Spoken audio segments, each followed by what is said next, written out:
네, 지금 관심 가져야 할 산업과 이슈에 대해서 살펴보는 비즈 인사이트 시간입니다. 오늘 전력기기 산업에 대해서 알아볼 텐데요. 남인식 SK증권 연구원 나와주셨습니다. 어서 오십시오. 반갑습니다. 네, 전력기기 관련주 최근 주가 흐름은 어땠는지, 증권가는 어떤 시각으로 바라보고 있는지 브리핑 준비했습니다. 권비정 캐스터 연결합니다. 네, 지난주에도 전력기기 기업의 주가 흐름을 짚어보고 관련한 이슈들 확인했는데요. 전력기기주의 악세가 될 소식이 나오면서 주가는 다시 한번 흔들리고 있습니다. 증권가들로 그 이후 목표가를 하향하는 움직임인데요. 자세히 뜯어보면 목표가는 하향하지만 기업에 대한 평가는 나쁘지 않습니다. 지난주에는 1월과 2월 사이에 전력기기 기업의 주가 하방에 하방 압력을 더했던 소식들을 정리해드렸습니다. HD 현대일렉트릭의 부진했던 실적부터 딥시크 공개, 또 마이크로소프트의 데이터 센터 계약 취소 소식까지. 3월 25일에는 현대차가 대미 투자를 발표하면서 전력기기주가 다시 반등하려는 모습을 보이기도 했지만 이후 알리바바 회장이 AI 데이터 센터 투자는 과장됐다는 발언, 그리고 TD코엔이 마이크로소프트의 데이터 센터 계약 취소 소식을 또다시 전하면서 주가는 크게 하락했는데요.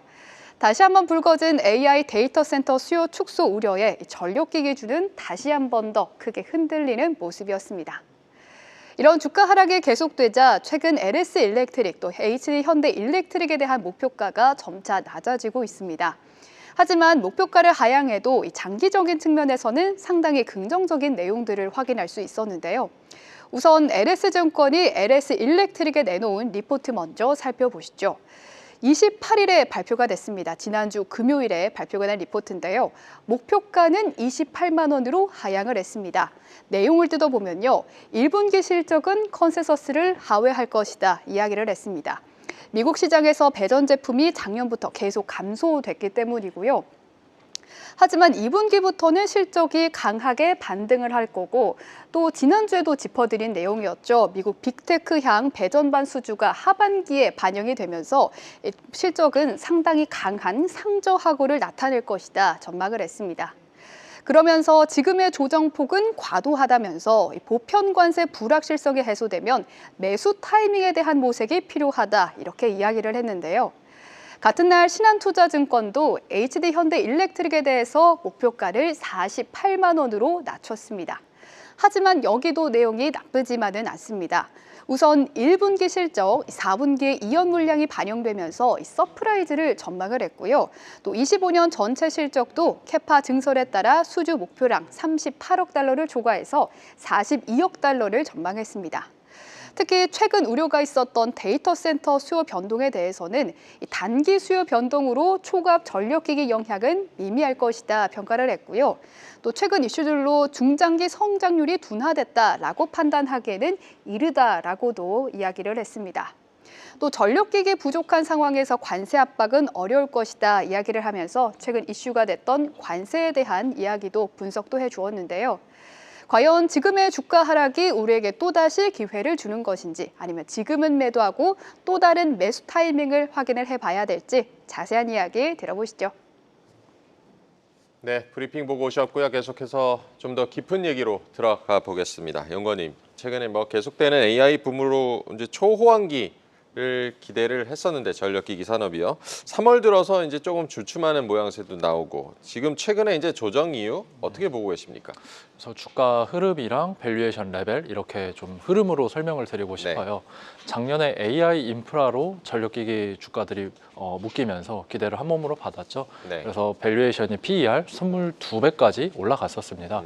근데 지금 주가가 빠진 이유가 결국에는 두 가지 이슈인 것 같아요. 첫 번째, 딥시크.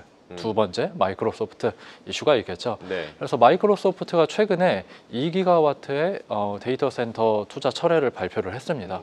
근데 마이크로소프트가 여기에 대해서 또 해명 보도자료를 냈어요. 이게 데이터 센터에 대해서 투자를 축소하겠다라는 게 아니라 오픈 AI에서 잠깐 배제가 되면서 좀 전략적으로 축소를 잠깐 이제 전환을 하겠다라는 거지 AI 인프라에 대한 투자가 축소된 건 아니거든요. 근데 어쨌건 마이크로소프트가 이런 보도자료를 냈음에도 불구하고 전력기기 업체들의 주가가 많이 하락을 했습니다. 그래서 작년에 한 22배인데 지금 내려가가지고 16배에서 17배까지 내려간 상황이다라고 보시면 되겠습니다. 그래서 요약을 해보면은 뭐 작년에 AI 인프라 기대감이 좀 반영이 된 게 살짝 빠지는 상황이다라고 볼 수 있을 것 같아요. 네, 사실 작년은 전력기기 관련주가 하루가 멀다하게 오르면서 전력기기 없으면 소외가 되는 네. 그런 시장이었는데 올해 들어서는 사뭇 분위기가 달라진 것 같습니다. 말씀해 주신 것처럼 딥시크가 등장을 했고 MS 투자 취소 소식이 큰 타격을 입은 것 같은데 그래도 계속해서 업계에서는 이 수요는 여전히 굳건하다, 성장세는 좋다라는 평가가 많이 나오거든요. 이 부분은 네. 어떻게 보세요? 그래서 단기적인 이슈가 이제 딥시크랑 마이크로소프트라고 하면은 조금 더 시야를 길게 보면은 네. 우리가 뭐를 봐야 되냐라고 하면은 결국에 전력 수요 전망치입니다.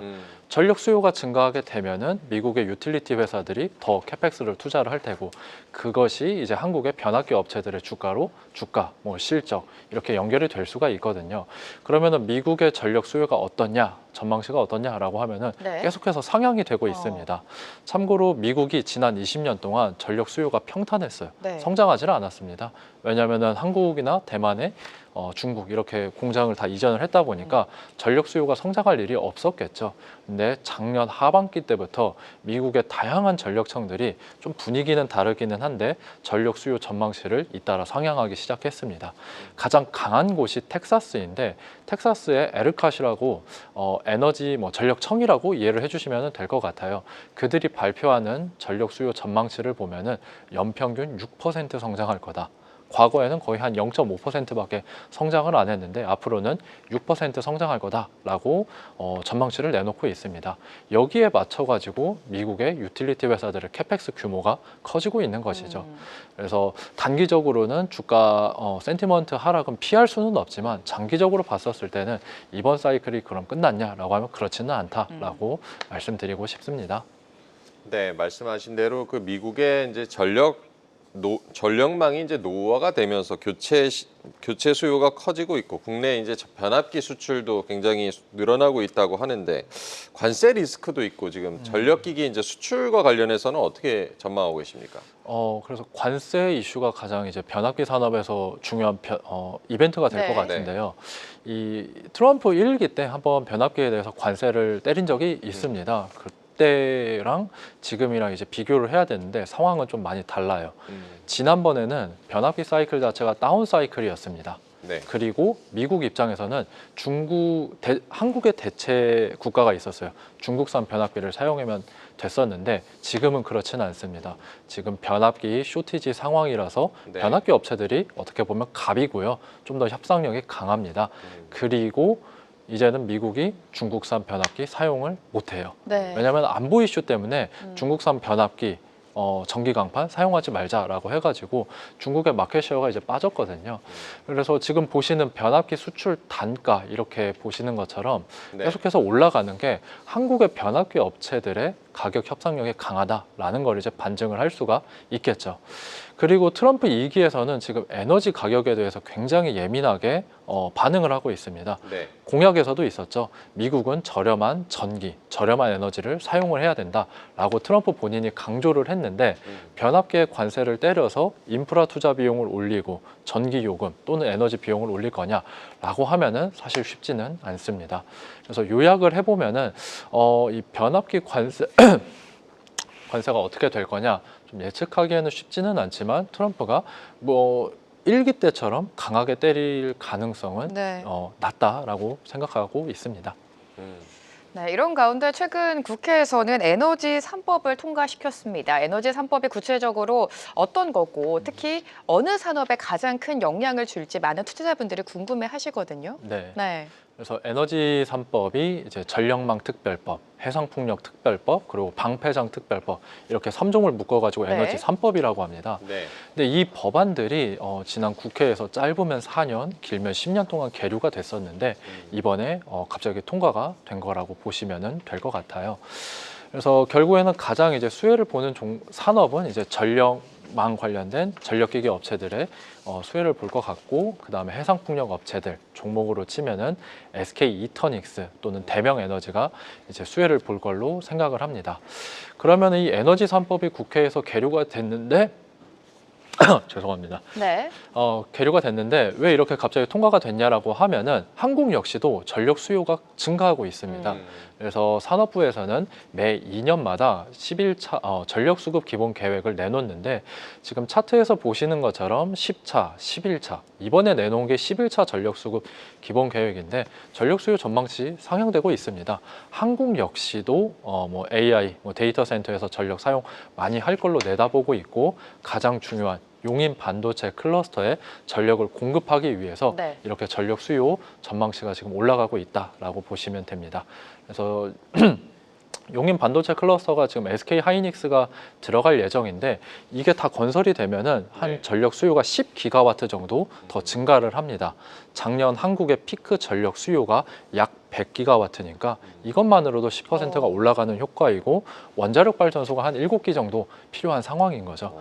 그래서 전력을 어마어마하게 사용하다 보니까 에너지 3법이 이렇게 백업을 맞추기 위해서, 보조를 맞추기 위해서 통과가 됐다, 이런 흐름으로 보시면 될 것 같아요.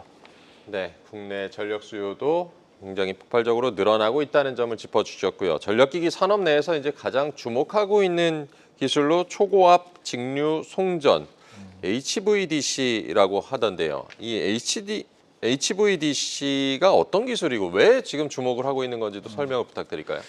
HVDC는 초고압 직류 송전이라고 합니다. 네. 그래서 전압이 높으면 높을수록 장거리 송전에 굉장히 유리해요. 우리가 어렸을 때 호수 가지고 그 물 장난 치지 않습니까? 수압이 높으면 더 멀리 나가는 것처럼 전기도 전압이 올라가면 올라갈수록 쭉 보낼 수 있고, 중간에 송전 과정에서 전류 손실이 줄어들거든요. 네. 그래서 HVDC, 장거리 송전에 유리하다라는 장점이 있는데, 반대로 초기 투자 비용이 굉장히 높다 보니까 우리나라에서는 좀 제한적으로 사용이 됐었습니다. 예를 들면은 제주도와 육지를 연결하는 전력 케이블 3개가 있는데, 그거를 HVDC로 사용을 했고요. 그러니까 해저 케이블 시스템에 이 HVDC를 좀 제한적으로 사용을 했습니다. 근데 최근에 이 HVDC가 각광을 받게 된 이유는 지금 자료에서 보시는 것처럼 네. 호남권과 수도권을 연결하는 해저 케이블을 HVDC로 추진하겠다라고 네. 산업부에서 많은 움직임들을 내놓고 있어요. 그래서 기사 많이 보셨을 것 같은데, 지금 전라도나 제주도는 풍력 발전을 일부러 멈춰놓고 있습니다. 왜냐하면 발전소는 많이 지어놨는데 송전망, 송전탑, 전선 이런 것들이 부족해가지고 수도권까지 전기를 못 보내고 있거든요. 그래서 발전기를 일부러 꺼놓고 있는 상황입니다. 이거를 해결하기 위해서 전라도와 수도권을 연결을 하겠다라는 이제 계획을 발표를 하는 거죠. 그러면은 육지에다가 첨탑 지으면 되는 거 아니냐라고 이제 생각하실 수도 있는데, 그게 쉽지만은 않습니다. 네. 한 이제 계획으로 짜기에는 이 장거리 송전만 건설하는 게 한 10년 정도 걸린다고 초기에 계획을 짜요. 근데 실제로 해보니까 15년, 18년이 걸리는 거죠. 왜냐하면은 첨탑을 건설하면은 주민 반대들이 많이 있고 환경단체들의 반대가 있다 보니까 사업 시행하다 보면은 많이 지연이 되기 일쑤입니다. 그래서 해저에다가 전력 케이블을 건설을 하자라는 이야기가 나오는 거죠. 그래서 그 해저에 쓰이는 게 HVDC 시스템이다 보니까 이게 전력 산업의 좀 새로운 게임 체인저가 될 걸로 이제 예측을 하고 있습니다. 조금 더 말씀을 드리면은, 그럼 네. HVDC 관련해서 어떤 기업, 어떤 그룹이 좋냐라고 네. 하면은 저는 LS 그룹 주목하면은 좋을 것 같습니다. 그래서 이 HVDC가 일단 초고압 케이블을 만들 수 있어야 되고, 지금 사진에서 보는 이제 변전소, 변환소 이런 전력기기들을 생산을 해야 되고, 네. 이 해저 케이블을 시공을 하려면은 특수 목적 선박인 포설선이 필요합니다. 근데 LS 그룹이 HVDC 관련해서 수직 계열화에 성공을 했어요. LS 전선은 초고압 케이블을 만들고, LS 일렉트릭은 변환소 전력기기를 국산화를 많이 했고요.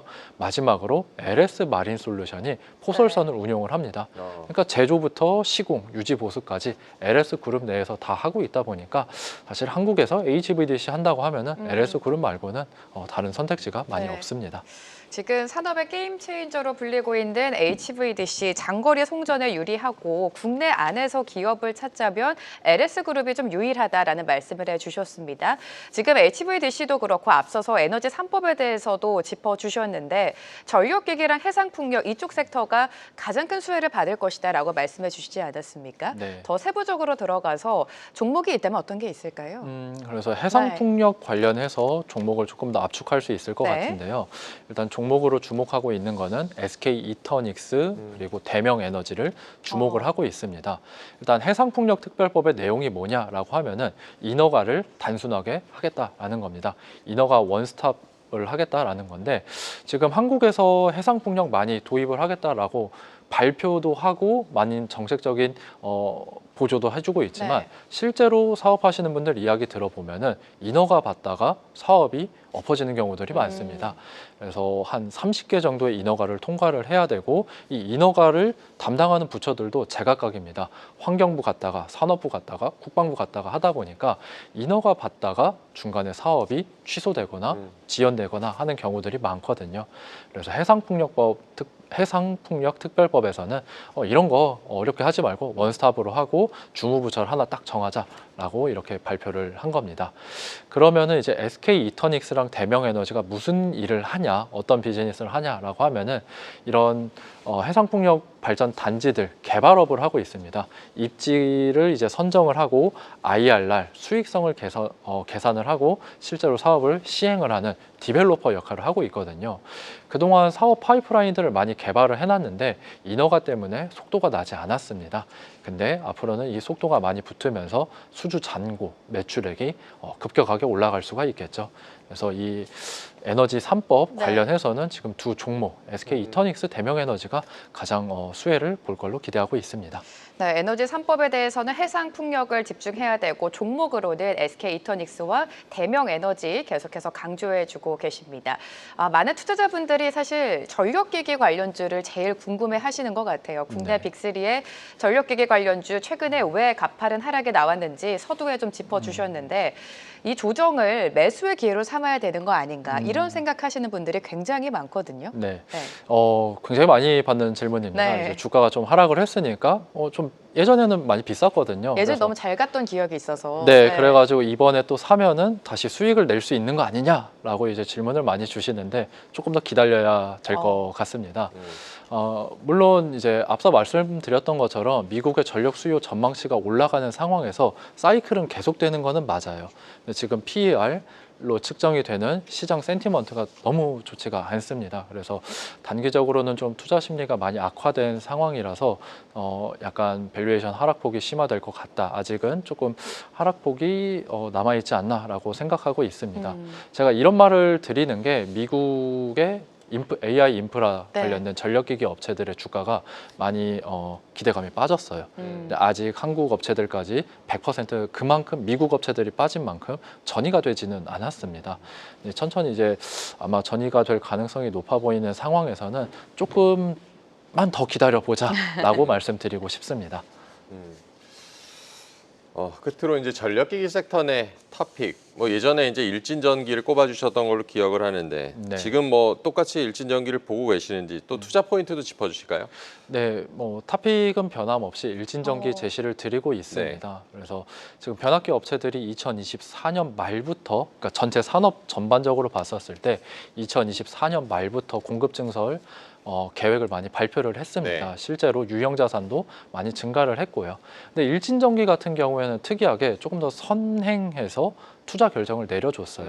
그래서 작년 11월에 네. 이제 신공장 준공이 끝났고 25년 상반기 때는 램프업 가동률 지금 증가 중에 있습니다. 그리고 올해 하반기 때부터는 매출액과 영업이익이 올라갈 걸로 내다보고 있습니다.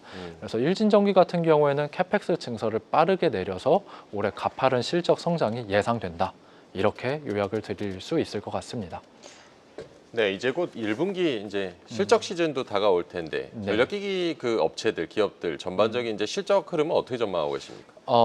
결국에는 이제 선행지표로 단기적인 선행지표로 사용할 수 있는 게 한국의 변압기 수출 데이터인데 네. 그 수출 데이터 지금 확인을 해보면은 1월, 2월까지 확인을 해보면은 계속해서 우상향하고 있는 상황입니다. 그리고 지금 1분기 때 매출액 영업이익으로 잡히는 것들이 사실 2년 전에 주문을 받아놨던 것들이 지금 수익으로 인식이 되는 것이거든요. 그래서 1분기 때 크게 염려할 만한 이슈는 없을 것 같습니다.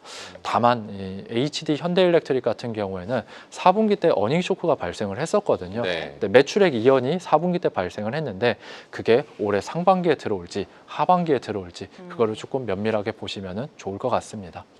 네, 전력기기 관련주 지금 당장 단기적으로 V자 반등은 어렵겠지만 그래도 긴 호흡으로 봤을 때는 수요 측면에서는 역시나 변함이 없다라는 말씀을 해주셨습니다. 오늘 남인식 SK증권 리서치센터 연구원과 함께했습니다. 고맙습니다. 네. 계속해서 다양한 경제 이슈를 알고 싶다면 구독과 좋아요, 알림 설정 부탁드립니다. AI 캐스터 권미정이었습니다.